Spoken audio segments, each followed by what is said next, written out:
Hola, buenos días. Bueno, un día más, ¿no? De cuarentena. Ya mañana hace 14 días, increíble. Bueno, deciros varias cosas. Primero, he recibido yo mensajes de gente de segundo bachillerato B, cosa que me parece fantástica porque ya veo que me siguen en los vídeos, ¿no? En Historia del Arte. El problema es segundo bachillerato C, que no me escribe nada, no sé si es que va viendo los vídeos, lo va entendiendo, no tiene problema, o es que no se han enterado todavía que estoy haciendo lo de los vídeos, o bien que a lo mejor no tienen mi correo corporativo. Bueno, deciros que la gente de segundo bachillerato B tienen mi correo corporativo. Por favor, a través del WhatsApp preguntárselo, que no hay problema ninguno, ¿no? O mandárselo por WhatsApp la gente de segundo bachillerato B.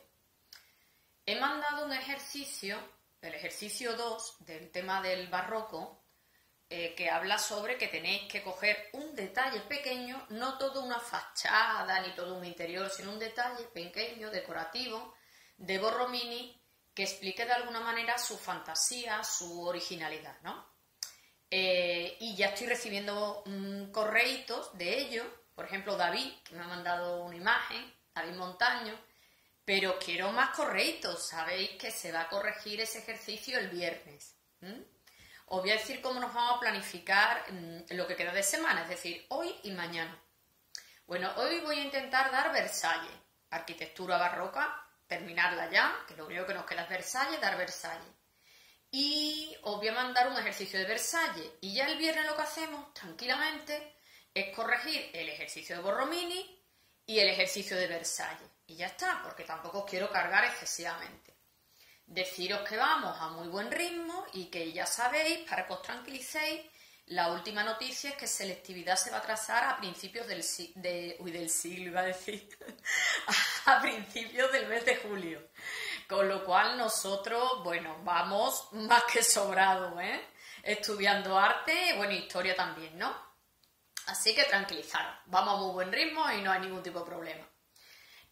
Bueno, ya os he dicho la planificación, así que voy a empezar a explicar Versalles, ¿de acuerdo? Versalles, que es el típico ejemplo de arquitectura barroca francesa.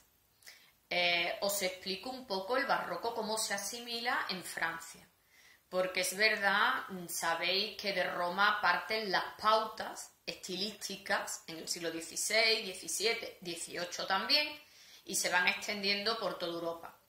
Es como la capital, ¿no?, que va por delante de las demás artísticamente.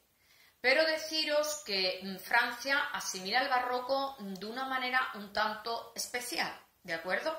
Cuando os he puesto ejemplos de Bernini, de Borromini, siempre he insistido en ciertos elementos barrocos típicos, ¿no? Lo del movimiento en las plantas, en los muros, el elemento curvo, cóncavo y convexo, los contrastes de claroscuro, el exceso decorativo, bueno, todo eso he insistido muchísimo. La fantasía, la originalidad, porque, bueno, tanto Bernini como Borromini, sobre todo Borromini, tiene una libertad creativa, una fantasía impresionante. En Francia esto hay que ponerlo entre comillas y puntualizarlo. ¿Por qué? El barroco francés, ¿qué tiene de especial con respecto al barroco italiano? De hecho, al barroco francés se le ha llamado barroco clasicista. ¿Por qué? Porque los elementos griegos, romanos, renacentistas, que heredan, intentan conservarlo de manera fiel en el barroco. Entonces, si tú comparas, y lo vamos a hacer ahora mismo, una arquitectura barroca italiana con la francesa, hay diferencias. De hecho, es verdad que en Francia existe una institución, ya desde el siglo XVII, que se llama las academias, que después esta institución, vamos a hablar más de ella porque se va a generalizar por toda Europa, ¿vale?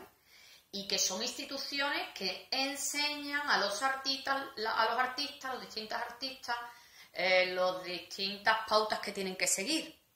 Entonces es verdad que todo el arte barroco francés tiene como elementos comunes, elementos muy, muy comunes.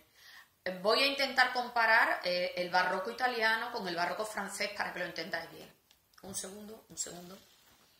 Bueno, a mí ya cada vez me preocupa menos lo de las imágenes porque sé que tenéis el PowerPoint colgado en el blog. Entonces, cada vez me preocupa menos que se vea.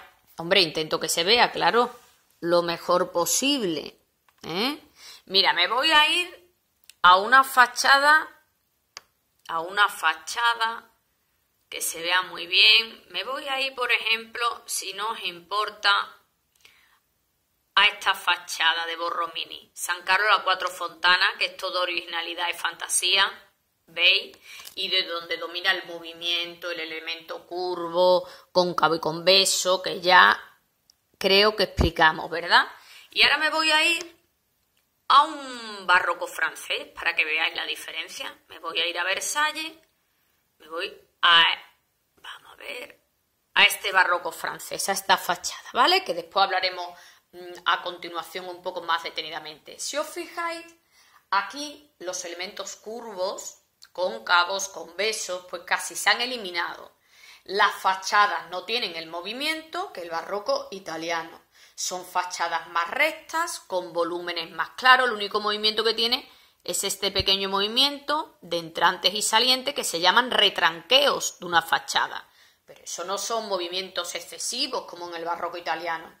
Y es una arquitectura como más geométrica, con, digamos, partes más regulares, más nítidas que el barroco italiano. ¿De acuerdo? Esa es la diferencia. Por eso al barroco francés se le ha puesto la etiqueta de clasicista. ¿De acuerdo? Digamos que tiene menos imaginación, libertad creativa los artistas. ¿De acuerdo? Y ahora os voy a hablar un poquito de Versalles. Vamos a ver... Ay. Vamos a ver. Un segundo. Vale. Explicar Versalles así, como nosotros lo vamos a explicar, es un poco complicado, pero lo voy a intentar. ¿De acuerdo? Porque el Palacio de Versalles es de una amplitud tal que incluso cuando vas a visitarla en un día casi no te da tiempo de visitar todos los rincones que tiene. Entonces tengo que ir combinando lo que voy a explicar y situarlo en el plano para que no os perdáis, ¿de acuerdo? Entonces digo que es un poquito complicado. Bueno, deciros que Versalles pues es el típico ejemplo que se pone de palacio barroco, de residencia de un príncipe absoluto, que es Luis XIV, el Rey Sol, ¿vale?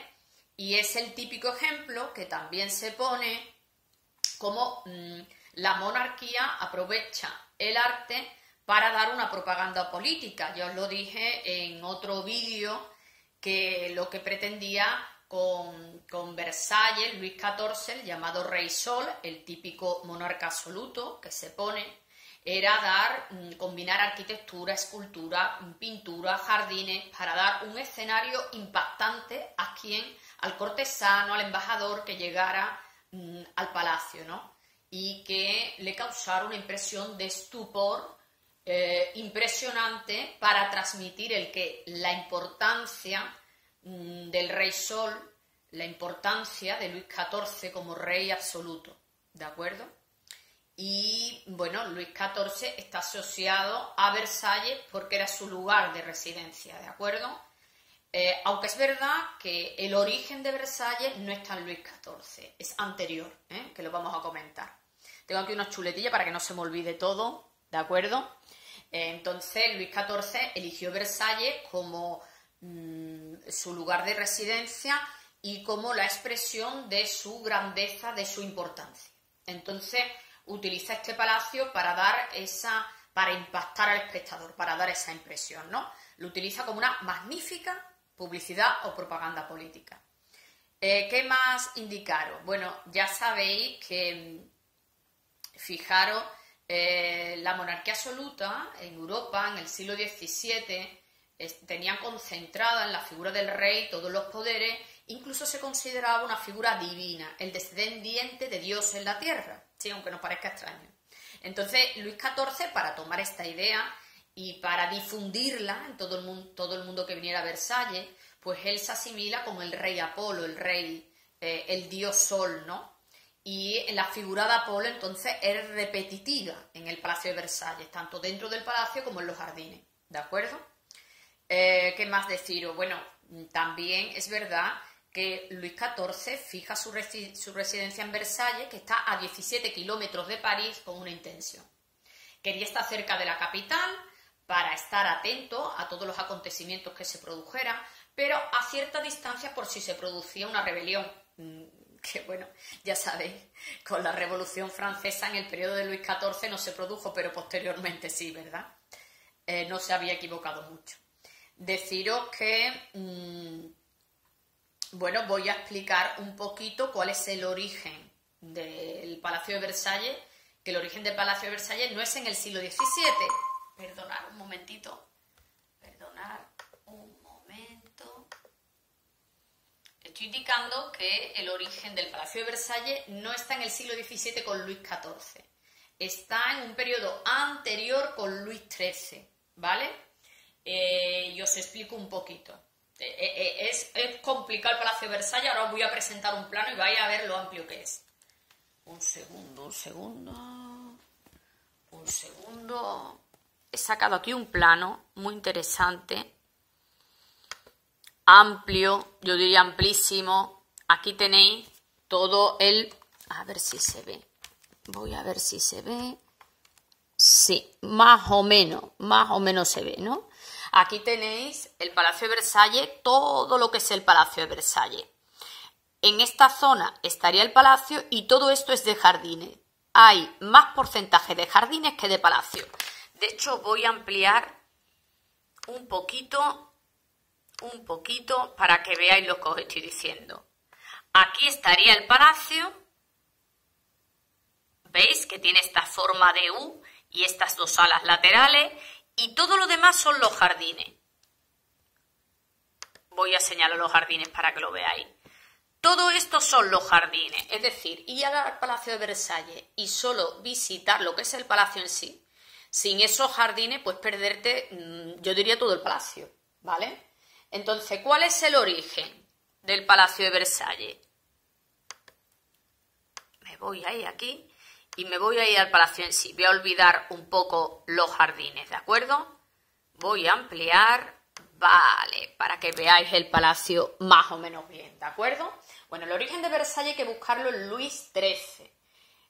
Luis XIII construyó un pequeño palacio en Versalles, un pequeño palacete, para que le sirviera como refugio de caza, ya que era una zona muy rica en estos menesteres, ¿de acuerdo? Ese palacete, pues, era una sencilla edificación. Era este palacete en forma de U con dos resaltes en las esquinas. Es decir, que en el periodo de Luis XIII estas salas no existían en absoluto. Solo existía este palacete en forma de U con dos resaltes aquí, simplemente. ¿Qué ocurre? Que después, de hecho, era realmente incómodo, según indican los escritos. Luis XIV, posteriormente, se encariña con ese lugar y entonces lo va a convertir en su lugar de residencia, ¿vale? Y en el marco escenográfico total como propaganda política para sus fiestas y recibir a los embajadores y para su corte. Lo transformó en 3 etapas, ¿de acuerdo? Esas 3 etapas se suceden segunda mitad del siglo XVII y principios del XVIII. Es, digamos, que una construcción que tardó bastante tiempo. En esta construcción, ¿quiénes intervinieron? Pues os podéis imaginar la cantidad de artistas que intervinieron. Los más interesantes. Os voy a presentar aquí todo el palacio. Aquí, todo el Palacio de Versalles con sus jardines. ¿Quiénes fueron los artistas más importantes? El arquitecto Jules Ardoin Mansart, el pintor Charles Lebrun y el jardinero, aunque os parezca muy extraño, André Lenotre. Porque tan importante es el arquitecto, el pintor, como el jardinero que crea los jardines del Palacio de Versalles. Deciros que tenéis que estar muy atentos porque este Palacio de Versalles va a servir de ejemplo para todos los palacios que se construyen en Europa en el siglo XVII, XVIII, ¿de acuerdo? Por eso cuando viajamos por Europa y a veces visitamos palacios, pues todos nos recuerdan un poquito a Versalles. Vale, bueno, pues voy a ir a partir de ahora señalando zonas de Versalles construidas en este periodo barroco.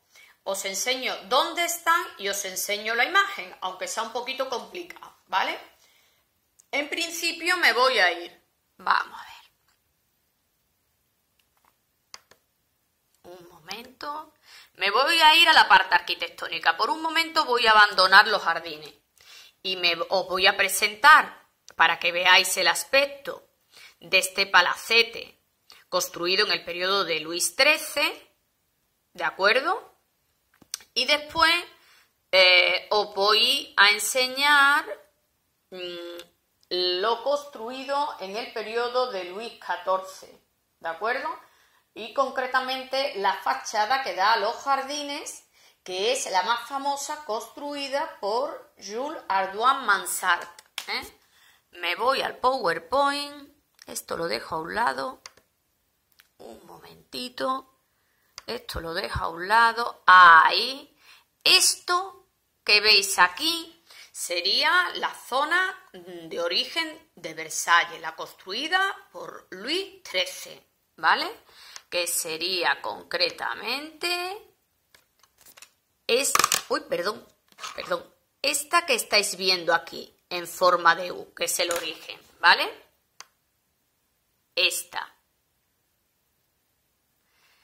Después, en el periodo de Luis XIV, ¿qué se hace a esa zona que era original el palacio? Se le añaden, como vosotros estáis viendo aquí, dos alas laterales. Se alarga el palacio añadiéndose esas dos alas laterales, ¿vale? Bueno, pues vamos a ir ahora, este palacio, nos vamos a ir a los jardines que están detrás y vamos a ver una fachada que da a los jardines y que se hace entre 1678 y 1684 y que es famosísima y alguna vez en selectividad ha caído y está construida por Jules Ardoin Mansart y es el típico ejemplo, esta que da a los jardines, es el típico ejemplo que se pone de barroco francés o, para que lo tengáis claro, en el plano que yo he señalado, ¿dónde estaría esta fachada? Sería esta trasera que da a los jardines, ¿vale? Vamos a ir a verla. Ajá, este es el típico ejemplo de barroco francés que os estoy diciendo.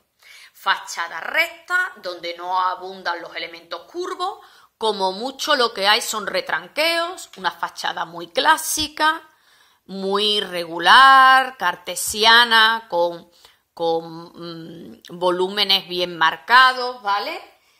Si os fijáis, tiene tres cuerpos. Este cuerpo bajo, no sé si tengo una imagen más cercana de esta fachada, quizás sí, efectivamente, la misma fachada pero más cerca.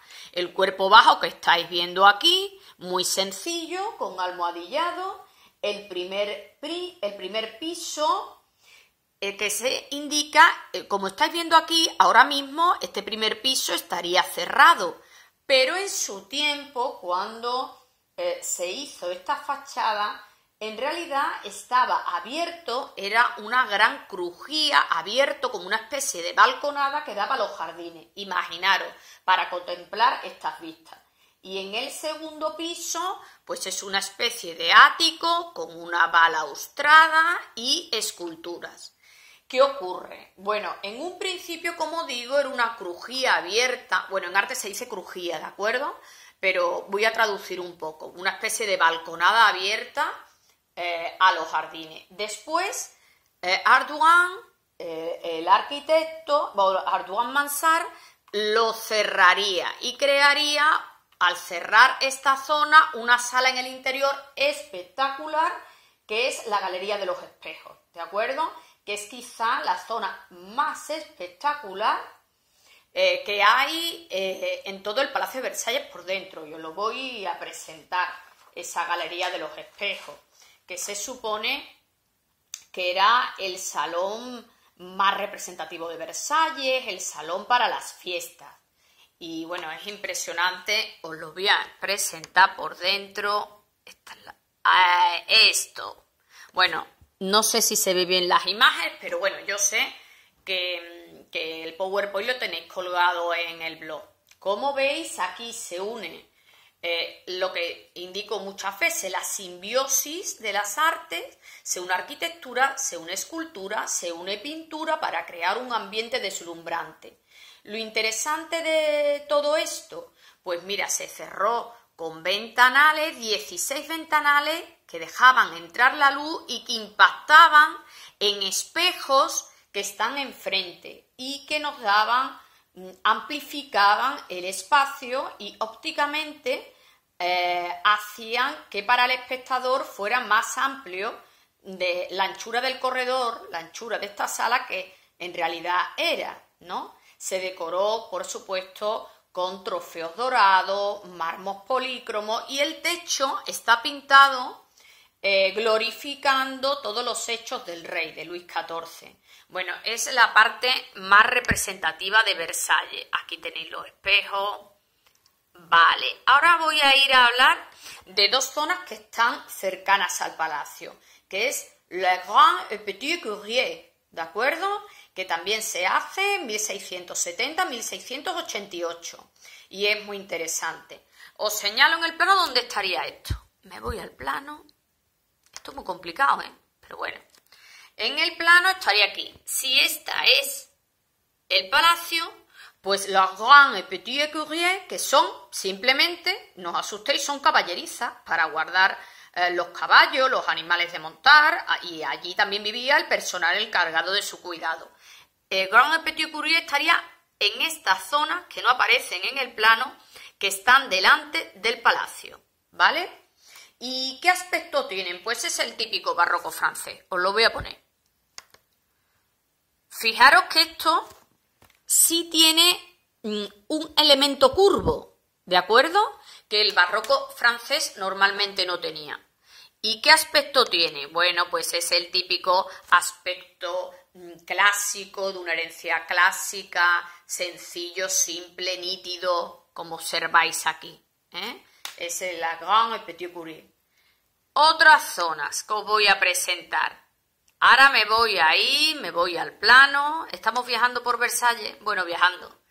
Lo que podemos, vamos. Me voy ahí a los jardines, que todavía no he hablado de los jardines, lo estoy dejando para el final. Aquí. Fijaros todos los jardines, que es amplísimo, ¿verdad? Bueno, pues imaginaros que abandonamos el palacio, nos metemos en los jardines y nos vamos a dos edificaciones que son palacetes que están en la mitad de los jardines, que es el Grand Trianon y el Petit Trianon, ¿vale? Grand Trianon, ¿dónde estaría? En esta zona. Un momentito. Os voy a presentar todos los jardines para que os hagáis una idea dónde están. Estos son todos los jardines. El Grand Trianon estaría aquí, este palacete, y el Petit Trianon al lado, el otro palacete, ¿de acuerdo? El Grand Trianon es barroco, se hace antes, 1670. Petit Trianon ya es neoclásico, posterior, porque es de mediados del siglo XVIII, ¿vale? Y no lo hace Luis XIV, lo hace Luis XV. Os lo voy a presentar, uno y otro. Por aquí, por aquí, por aquí. Un momento. Este es el Grand Trianon. Este es el detalle de Grand Trianon. Os voy a presentar Grand Trianon. Bueno, el Grand Trianon es un palacete que lo manda a construir Luis XIV para gozar de las intimidades de su amante. Sí, aunque nos parezca extraño, es así. De la marquesa Maintenon. Bueno, era conocido que Luis XIV tenía varias amantes y bueno, hizo mandar a construir, que lo construyera Mansart con este fin. Tiene muy poca altura, solamente una altura, en contacto con estos jardines impresionantes, con gran horizontalidad. Y es lo mismo, es una forma de U y después dos naves laterales, ¿de acuerdo? Y en esas naves laterales, si os fijáis, pues está articulado de manera sencilla con arquerías. Ese es el típico barroco clasicista francés, deciros, aquí os he puesto un ejemplo para que veáis qué clásico que también Esta sería como el núcleo central y los otros son los pabellones laterales. En este núcleo central, a base de mármoles, fijaros estas columnas pareadas jónicas que son muy, muy clásicas. Y el Petit Trianon, que está al lado, sería así. Es neoclásico, es otro estilo, ¿vale? Pero como estamos hablando de Versalles, os lo presento. Es un palacete mucho más pequeño, con un basamento, un primer piso que corona una balaustrada. En ese primer piso, con 4 columnas. Si os fijáis, a veces el neoclásico francés, que es el estilo del 18, y el barroco francés del 17 son muy parecidos porque los dos son muy clásicos, ¿eh? Bueno, seguimos adelante y os voy a presentar, antes de meterme en los jardines, 2 zonas más y ya me meto en los jardines, ¿de acuerdo? Hay una zona, me voy a ir aquí, os voy a hablar de 2 zonas, aquí. Os voy a hablar de una zona que está muy alejada, que es esta, es decir, si tenemos aquí Gran Trianon, Petit Trianon, pues esta zona muy alejada, que es muy curiosa, que es la aldea de María Antonieta, que se hace a finales del siglo XVIII y que es un lugar muy especial donde María Antonieta iba para jugar a ser pobre. Sí, sé que suena un poquito difícil de entender, no me extraña que llegara la Revolución Francesa. Es un proyecto, una aldea con 12 casas, solo quedan 10, la casa de la reina, de la pescadería, la lechería, y es muy curioso, muy interesante, porque recorriendo esta zona nos podemos hacer una idea de cómo sería una aldea en el siglo XVIII. Se mantiene intacta y eso es una maravilla, es un lujo, os lo voy a poner para que veáis qué curioso. Esta es la aldea, ¿veis? Está formada por diferentes casitas de las que se conservan solo 10 y realmente estos son alumnos que vinieron conmigo de viaje y son, bueno, viviendas realmente encantadoras que hoy día puedes visitar perfectamente. Es muy interesante no marcharse de Versalles sin verlas, ¿eh? Y después tenemos la otra zona que os voy a presentar aquí, que es la Orangerie, se llama así, ¿no? Os la señalo en el plano. La Orangerie estaría en esta zona de aquí. Amplío por aquí, amplío por aquí. Efectivamente, si este es el Palacio de Versalles, la edificación, la Orangerie, que sí que os suena a naranja, ¿no? Orange en francés es naranja. Sería esta zona, la 27. ¿Y cómo para qué servía la Orangerie? Bueno, pues justamente la Orangerie era un invernadero para plantas exóticas, sobre todo naranjos.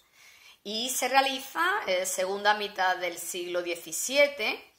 Y lo que se hace es que se aprovecha ese desnivel para hacer esta zona de invernadero que veis ahí, ¿eh? Que es muy interesante.